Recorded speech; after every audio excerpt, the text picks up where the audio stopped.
Hey everyone! Welcome to today's live coding session.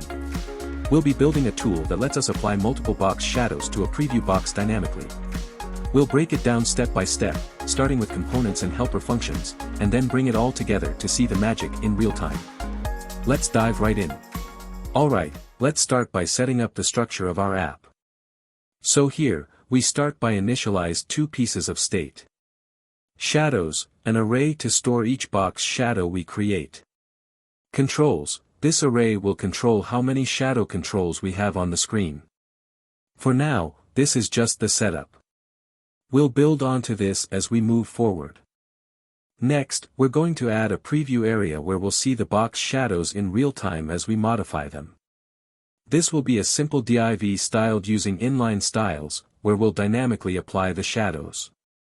Here, we're adding a div inside a preview container. The key part is the style property, where we dynamically apply the box shadow style.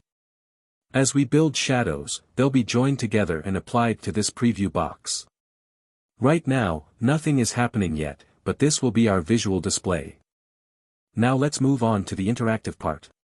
We need controls to allow the user to define the shadows. For this, we're going to create a component called controlBox. Each time the user adds a new shadow, a new control box will appear with sliders and inputs to customize the shadow. In this code, we're mapping over the control state to dynamically render a control box for each shadow. We pass two props to each control box.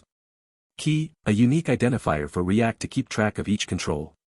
Update shadow, a function that will handle updating the shadows when the controls change. We haven't defined update shadow yet, but we will do that in a moment. Let's now define our controlBox component.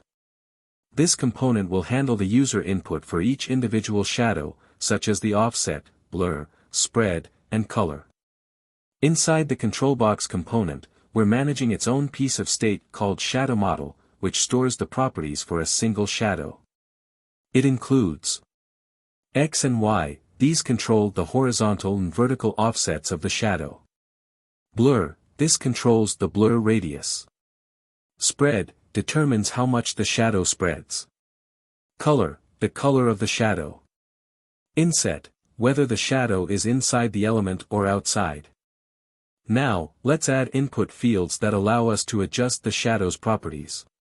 We'll use range sliders for most properties and a color picker for the shadow color.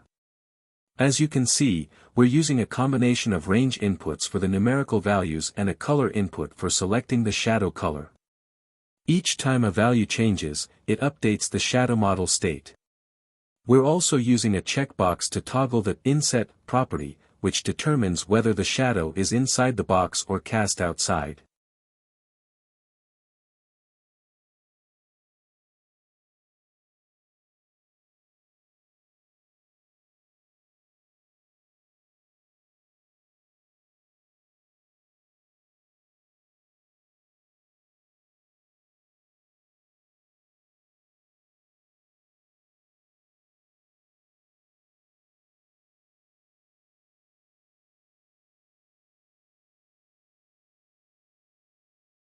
Now, we need to make sure that when a user changes any of the inputs, the shadow gets updated and applied to the preview box. For that, we'll use the useEffect hook to call the update shadow function every time the shadow model changes. The useEffect hook here listens for changes in the shadow model. Each time a control is adjusted, the update shadow function will be called, passing the new shadow values and the corresponding ID. This ensures that the preview box updates in real time. We need to update the shadow values and the user interacts with the sliders and inputs. We'll create an update shadow model function in controlBox that updates the state. It takes two arguments, prop and val. Using the spread operator, shadow model, we update only the specific property without affecting others. Back in the app component, we now need to define the update shadow function, which will take the new shadow data and update the overall shadow state. This function takes two arguments, the shadow data s and the ID of the shadow being updated. We construct the shadow string based on whether it's an inset shadow or not. Then, we update the shadow in the correct position in the shadows array and apply it to the preview box. Finally, we want to give users the ability to add new shadows and remove the last one. We'll add two buttons, one for adding a new shadow layer and one for undoing the last action. We've now adding two important functions. Add shadow. This function adds a new shadow layer by pushing an empty string to the shadows array and a new control to the controls array. Undo add layer. This function removes the last shadow layer by slicing off the last control and shadow from their respective arrays. Notice we only allow undo if there is more than one shadow layer. Before we wrap things up, let's address a common typo that might cause issues in our controlbox.js. If you notice, in the onChange event for the inputs, we have a small typo. And that's it. We've successfully built a fully interactive box shadow generator using React. You can now add multiple shadow layers, customize them, and preview the results in real time. We've covered a lot in this lesson.